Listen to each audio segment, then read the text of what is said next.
আনিসুল দিন।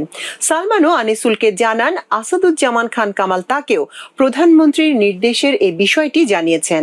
এর আগে শেখ হাসিনার মার্শাল ল জারির পরিকল্পনা, তার সহকারী সামরিক সচিব কর্নেল রাজীবকে কয়েকটি জায়গায় বিক্ষোভ দমনে সেনাবাহিনীকে দিয়ে গুলি চালিয়ে হত্যার নির্দেশ, সালমানের টাকায় আওয়ামী ক্যাডার দিয়ে জুলাই বিক্ষোভকারীদের গুলিতে হত্যা, বিক্ষোভকারীদের গণগ্রেপ্তার করতে শেখ হাসিনাকে 14 দলীয় জোট নেতা হাসানুল হক ইনুর ফোন, জুলাই আন্দোলনে নেতৃত্ব দানকারী 6 নেতাকে গ্রেপ্তার করে ডিবি কার্যালয়ে নেওয়া সম্পর্কে ওবায়দুল কাদের ও ডিবি প্রধান হারুনের ফোনালাপ সহ বেশ কয়েকটি অডিও ফাঁস হয়।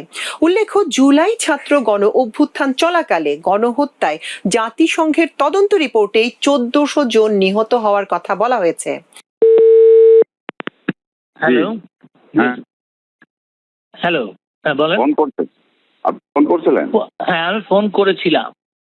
এখন কথা হচ্ছে যে টু স্কুল অফ থটস। একটা হচ্ছে যে আজকে রাত্রেই কারফিউ উত্তর দক্ষিণ দশ